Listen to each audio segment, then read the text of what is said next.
सांगली, कोल्हापूर, सातारा, सोलापूर आणि विजयपूर जिल्ह्यातील शेतकऱ्यांसाठी अत्यंत महत्त्वाची आणि दिलासादायक बातमी समोर आली आहे.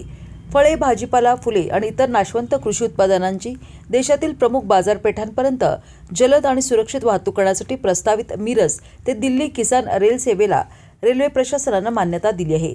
शेतमालाला राष्ट्रीय बाजारपेठ उपलब्ध करून देणे, वाहतूक खर्च कमी करणे आणि शेतकऱ्यांचे उत्पन्न वाढवणे या उद्देशानं किसान रेल सेवा पुन्हा सुरू करण्यासाठी सांगलीचे तत्कालीन जिल्हाधिकारी अशोक काकडे यांनी शासनाकडे सातत्यानं पाठपुरावा केला होता.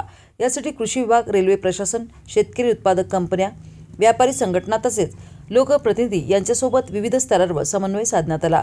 विशेष म्हणजे रेल सेवा मिरज येथूनच सुरू व्हावी अशी भूमिका प्रशासनानं मांडली होती.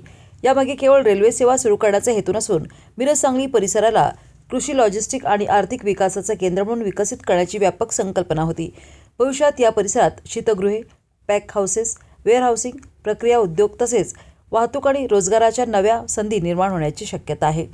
किसान रेल सुरू झाल्यानंतर द्राक्षे, डाळिंब, केळी, भाजीपाला, फुले, दुग्धजन्य पदार्थ आणि इतर कृषी उत्पादनाची दिल्ली, मुंबईसारख्या मोठ्या बाजारपेठांपर्यंत कमी वेळात वाहतूक होणार आहे. त्यामुळे मालाची नासाडी कमी होऊन शेतकऱ्यांना अधिक चांगला दर मिळण्यास मदत होणार आहे. मिरज ते दिल्ली किसान रेल्वे सेवेला मिळालेली मान्यता ही केवळ रेल्वे सेवेची सुरुवात नसून पश्चिम महाराष्ट्राच्या कृषी अर्थव्यवस्थेला नवी दिशा देणारा महत्त्वाचा टप्पा मानला जात आहे. या उपक्रमासाठी रेल्वे प्रशासन, कृषी विभाग, शेतकरी संघटना, व्यापारी आणि सर्व संबंधित घटकांनी दिलेले सहकार्य मोलाचे ठरले. किसान रेल सेवा सांगली जिल्ह्याच्या कृषी विकासाच्या प्रवासातील एक महत्त्वाचा मैलाचा दगड ठरेल असा विश्वास व्यक्त करण्यात येत आहे.